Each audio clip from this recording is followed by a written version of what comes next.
안녕하세요. 김호준입니다. 사법부 블랙리스트 논란에 대한 조사의 발표가 어제 있었습니다. 공개된 문건에 따르면 판사 감시를 법원 행정처 출신을 두어서, 그러니까 대법원장의 사람을 둬서 거점 법관으로 하여금 동향을 주기적으로 파악하는 방안이 작성되어 있습니다. 법관 한 사람 한 사람이 법과 자신의 양심에 따라서만 판결하도록 하는 게 사법 독립의 핵심 아닙니까? 거점 법관이 따로 있어서 동향을 파악했다면 북한의 5 담당자가 본질적으로 뭐가 다릅니까? 특히 박근혜 정부에게 큰 부담이었던 원세훈 전 국정원장의 댓글 공작, 항소심 판결 전후에 법원 행정처가 청와대와 연락해 의견을 나누고 재판부 의중을 파악하라고 했던 내용은 사법부가 재판부의 판결 내용을 미리 파악해서 청와대 의중에 맞추려고 한 정황에 다름 아니다. 사법부에 대한 외부 비판이 있을 때마다 독립을 해치지 말라 항변했던 사법부가 가장 조직적인 사법방해를 스스로 자행하는 당사자였던 겁니다. 묻지 않을 수가 없습니다. 누군가 사법부를 이렇게까지 망가뜨렸다. 그 당사자가 누군가 묻지 않을 수 없다. 김호준의 질문이었습니다.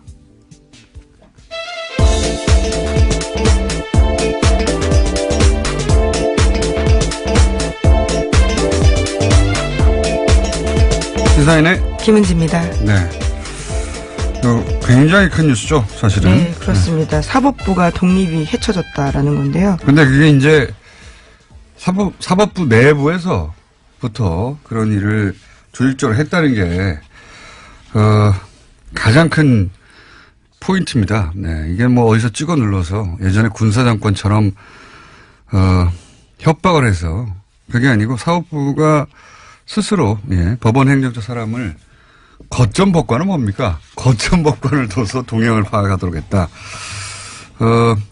판사 한 사람 한 사람은 자부심이 강하고 자기가 스스로 판단한다고 하는 사람들인데 이렇게 거점 법관이 누군가 있었다는 게 자기 주변에 굉장히 충격적일 거라고 봅니다. 그래서 저희가 얼마나 충격적인지 이정열 전 판사님이 직접 나가겠다고 해서 저희가 잠시 후에 요 사안을 좀 더 심도 있게 다뤄보겠지만 일단 뉴스 훑어보겠습니다. 첫 번째 뉴스는 뭡니까? 네, 가장 중요한 뉴스이기 때문에 앞에 배치했습니다. 이른바 판사 블랙리스트를 조사한 법원 추가조사위원회가 어제 조사 결과를 발표했습니다.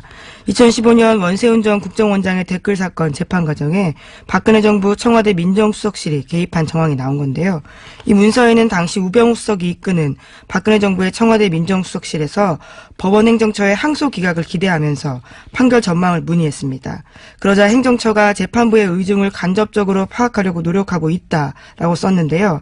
그런데 1심 결과와는 달리 예측이 어렵다라는 이야기도 쓰여 있었습니다. 이게 제가 보기에는 1심 결과는 자기가 알아서 전달했다는 거거든요. 실제 이 이야기는 이 조사 결과가 나오기 전부터 고 김영환 수석 비망록이 나왔을 때부터 네, 수첩에 쓰여 있죠. 계속해서 거론이 됐던 얘기입니다. 왜냐하면 그때 이미 1심 판결 나기 전에 1심 결과가 수첩에 적혀 있지 않느냐. 어떻게 알았냐. 근데 이제 입증할 수가 없으니까 흐지부지 됐는데요. 근데 이제 예측이 어렵다는 표현도 굉장히 두리뭉실하게 이제 순화시킨 거지만 어떻게 예측합니까? 네, 앞선 1심 결과는 예측했다라고 해석되는 대목입니다. 그러니까 예측이라는 표현을 썼지만 사법부가 역술인들이 아니잖아요. 어떻게 예측합니까? 물어봤지. 물어봐서 알아내가지고 알려줬다는 얘기죠. 예. 1심 때는. 2심 때는 뭐, 담당 판사가 완고하다든가 아니면 그 이야기를 전혀 입에 열지 않는다든가 누구한테도 말하지 않는다든가 뭐 그래서 뭐 알기가 어려웠다 이런 얘기잖아요. 1심 때는 말해줬다는 얘기죠. 네, 가장 관심을 받았던 공직선거법 관련해서는요, 무죄를 내렸거든요. 1심 재판은요. 네. 그런데 2심에서는요, 징역 3년 되고요, 법정 구속됐습니다. 자, 그런데 이제 더 재밌는 것은, 더 황당한 것은, 우병우 전 수석 여기서 등장합니다. 우병우 전 수석이, 그렇다면 상부심을 전원 합의체로 해달라. 이 의미는 잠시 후에 이정열 판사와 얘기 나눠보겠지만, 이렇게 요구했는데 또 그 요구대로 됐어요. 네, 그렇죠. 그래서 13대 0이라는 결과로서 다시 파기환송이 됐습니다. 그러니까 여기 쓰여 있는 그대로 실행됐다라고 볼 수 있는 거죠. 파기환송됐다는 요 사건에 관해서 저희가 몇 달 전에 어떻게 파기환송됐는지 진원, 시큐리티 파일, 이 증거 능력을 인정하지 않아서 파기환송됐다 이렇게 얘기했거든요. 네, 핵심 증거입니다. 예. 근데 이제 여기 문서에 보면은 핵심이 증거 능력 인정이다. 예. 그런 얘기가 적혀 있고 그 증거 능력을 인정하지 않아서 파기환송이 돼버린 거죠. 예. 이 파기환송돼서 사법부 내에서도 난리가 났었죠. 이게 뭐냐고. 근데 이제 조금 더 자세히 진원과 시큐리티를 얘기하면 진원하면 무슨 영화 같잖아요. 그게 아니고 논지를 뒤집어 놓은 겁니다. 좀 자세히 설명하자면 이게 무슨 얘기냐면 심리전을 펼칠 때 주요한 이슈가 있잖아요. 네, 매일매일 그런 내용들을 봤는데요. 어떻게 해야 되는지 지시받는 내용입니다. 그러니까 국정원장과 부소장 회의에서 주요한 지시사항이 나옵니다. 논지가 결정되는 거죠. 그 논지가 적힌 거예요. 그걸 진원이라고 제목을 적어 놓은 겁니다. 진원이 뭔지 설명을 안 해주니까 이게 무슨 엄청난 컴퓨터 파일 같잖아요. 그게 뭐 CPU 제목 같잖아요. 논지를 뒤집어 놓은 겁니다. 그 안에 논지. 그러니까 이게 인정이 돼야 국정원장이 부소장 회의를 통해서 결정한 사항이 실행에 옮겨진다. 입증이 되는 거거든요. 지시사항이 있는 내용이니까요. 그리고 이제 시큐리티 파일은 여기 보면은 아이디가 적혀 있고, 그러니까, 그때 당시 심리전단 팀, 안보 5팀인가요? 네, 김땡땡 직원의 이메일에서 나온 겁니다. 그러니까 앞 두 글자 이름이 적혀 있어요. 뭐, 김모, 이렇게 적혀 있고, 한 사람당 30개의, 계좌와 계정요? 계정. 예. 예, 계좌가 있으면 더 놀라운 일이었을 것 같은데요. 계정과 비밀번호가 적혀 있어요. 네. 한 사람당 30개씩.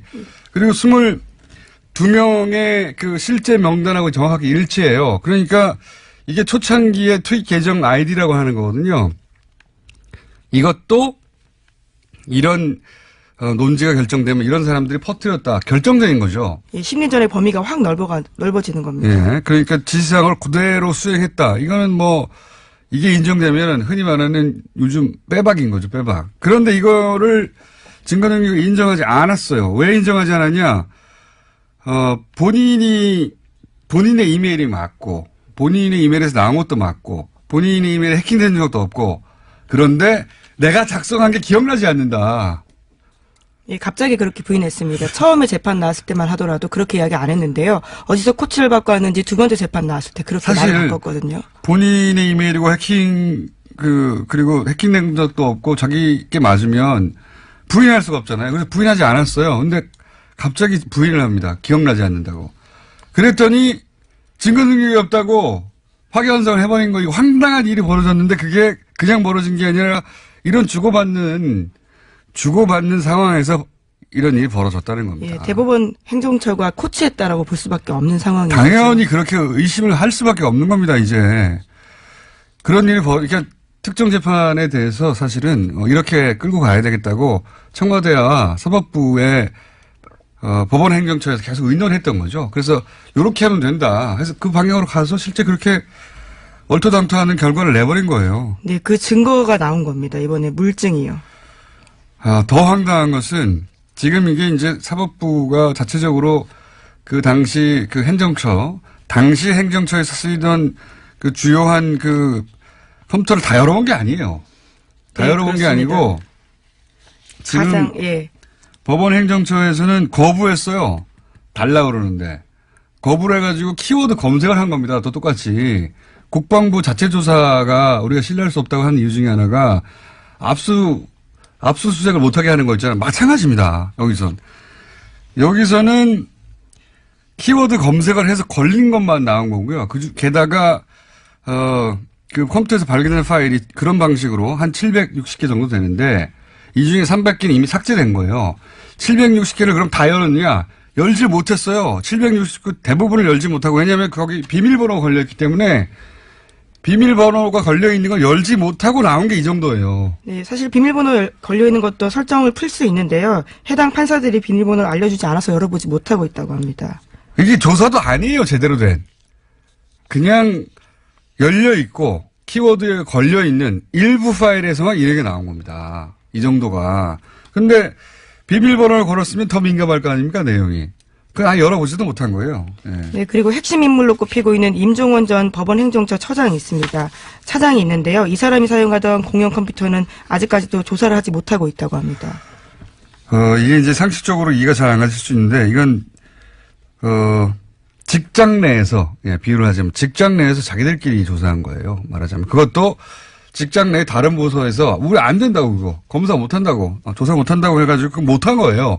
사법부에서 이제, 사법부 외부에 사법부 일을 맡기는 데 대한, 기본적인 거부감과, 우리가 최종 판단 기관인데, 우리가 해결 못해서, 검찰에 맡긴다는 것에 대해서 부정적인 인식이 사법부 내에서는 있겠죠. 그건 조직의 논리고, 이 범죄를 방치하는 겁니다, 이거는. 현재 정말. 강제 수사가 되고 있지 않는 상황입니다. 그러니까 아무도 강제로 어떤 파일을 열어보지 못한 거고, 지금 걱정되는 것은 뭐냐면, 당장 삭제할 수 있잖아요. 예.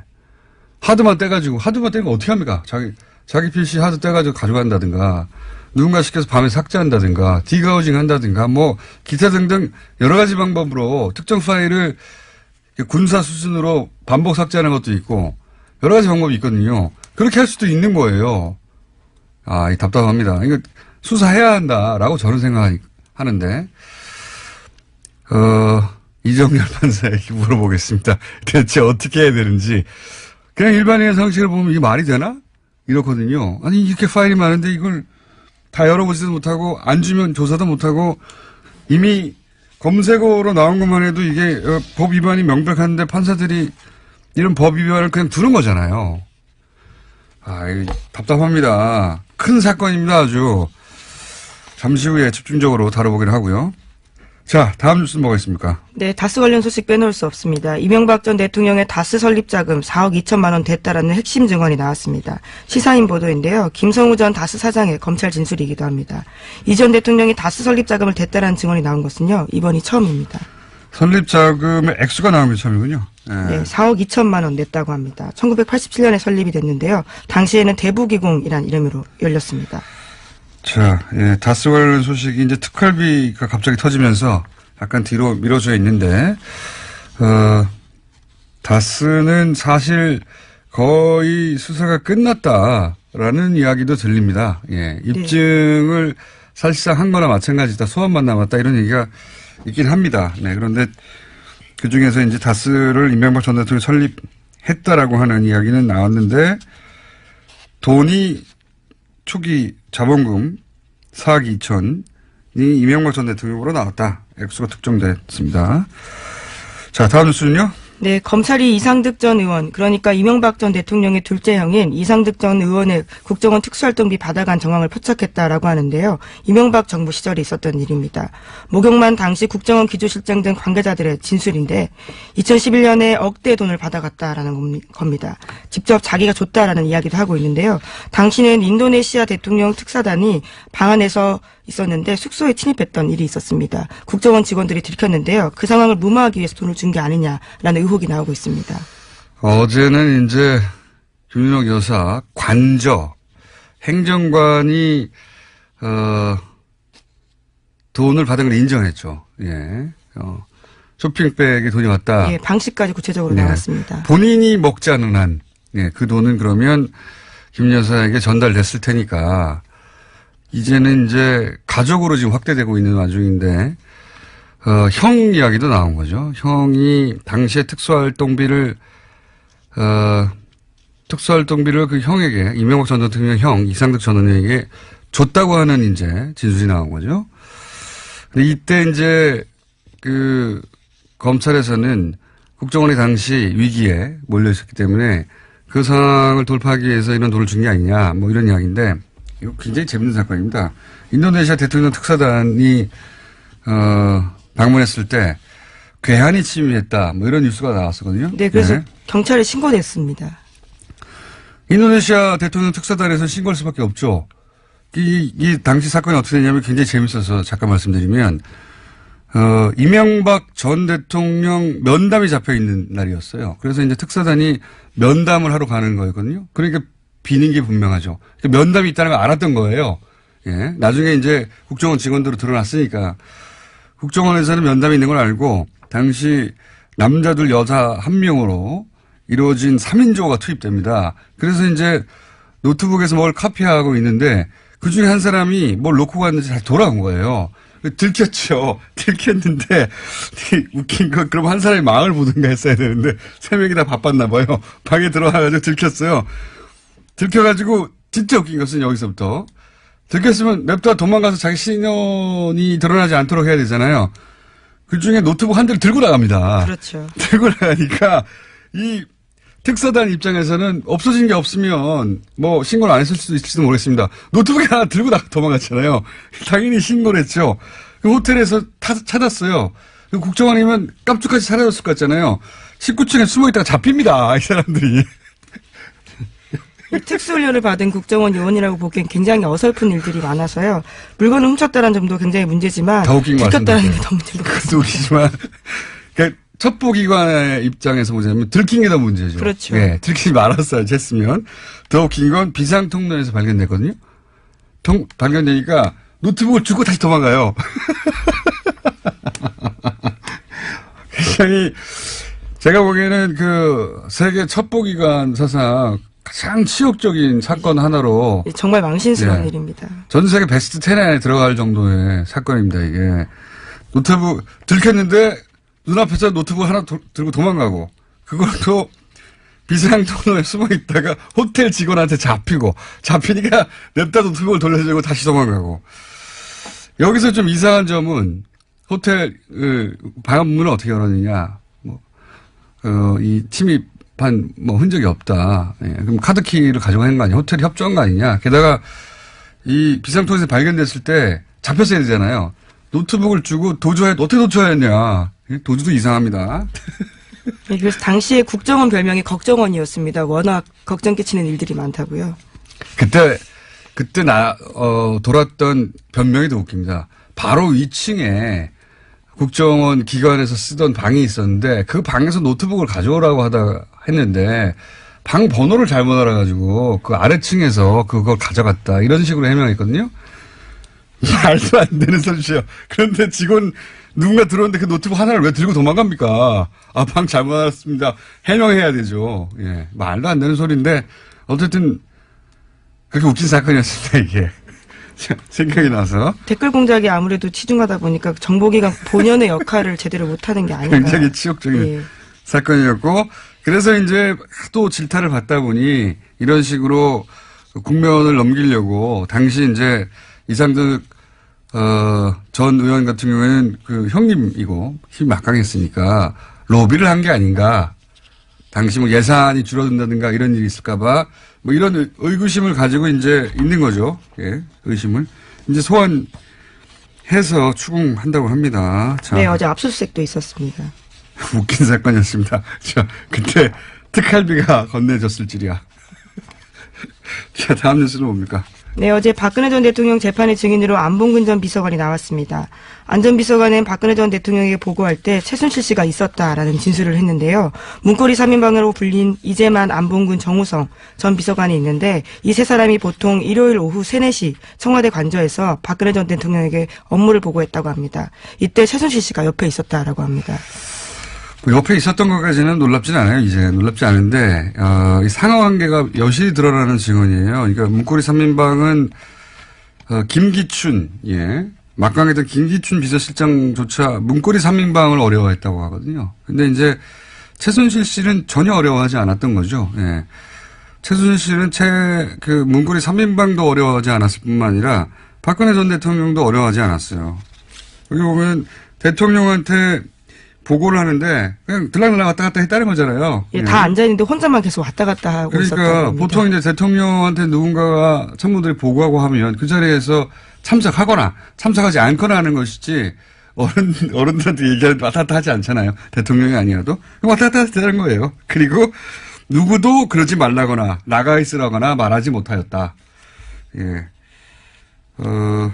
최순실 공화국이었다 실제 이런 얘기입니다. 자. 재미있는 큰 사건이 있어서 얘기하다 보니까 뉴스를 몇 개 못했네요. 예.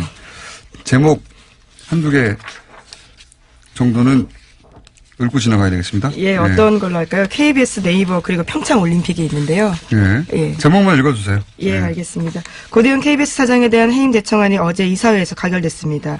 KBS 이사회가 6대1로 해임 제청안을 통과시켰는데요. 그래서 이제 언론노조 KBS 본부가 내일 오전 9시부터 업무에 복귀한다라고 합니다. 아, 드디어 복귀하는 거군요. 예. 자, 일각에서는 이제 정현주 사장도 이런 식으로 해임했다라고 물타기를 하는데 완전한 차이가 있죠. 뭐 정권이 찍어 누른 케이스였고 이거는 구성원들이 받아들일 수 없다는 겁니다. 네. 본질적으로 완전히 다른 사안이고요. 자, KBS 사안도 일단락이 돼가고 있습니다. 자, 다음은요. 네, 네이버 내부 데이터를 한국일보가 단독 입수해서 보도했는데요. 오늘 아침입니다. 메이크로 프로그램 사용 흔적은 없다라고 하는데요. 하지만 하나의 IP에서 최대 11개의 아이디를 바꿔가면서 공감 추천을 한 경우가 있다라고 합니다. 네이버의 내부 데이터를 어떻게 한국일보에 입수합니까? 네이버가 준 거죠. 예. 네이버 입장에서 이제 소위 그 프로그램이 사용된 게 아니다라고 하는 해명을 하고 싶었나 봐요. 네이버의 언론 플레이라고 봐야죠. 네. 어쨌든 그 와중에서도 IP 하나에 뭐 여러 아이디가 등장하긴 한다. 근데 프로그램은 돌아가지 않았다. 이런 네이버가 억울해서 내놓은 네. 항변이 실린 보도인 것 같습니다. 이건 수사가 들어갔을 테니까 다음에 또 추가로 나오겠죠, 실제. 다음은요? 네, 평창 동계올림픽 주간 방송사가 미국 MBC인데요. 여기에 사장이 방북을 했다고 합니다. 또한 광고 수익이 1조 원대 이를 것으로 예상된다라고 합니다. 광고 수익이 1조 원대라는 의미는 뭡니까? 네, 광고 수익이 1조 원대라고 하는 건요. 광고 판매량이 이제 9억 달러, 9,500억 원을 넘어선다라는 건데요. 그러니까 지난번 소치 동계올림픽 때보다 더 많은 광고가 팔렸다라는 겁니다. 광고가 역대 1위다 뭐 이런 그런 얘기인가 보죠? 네. 우리 생각하고는 다르게 평창 올림픽이 흥행이 되고 있다 이런 얘기네요. 이야기도 잠시 후에 저희가 김지훈 박사 오랜만에 모셔가지고 미국 셧다운 얘기와 함께 좀 다뤄.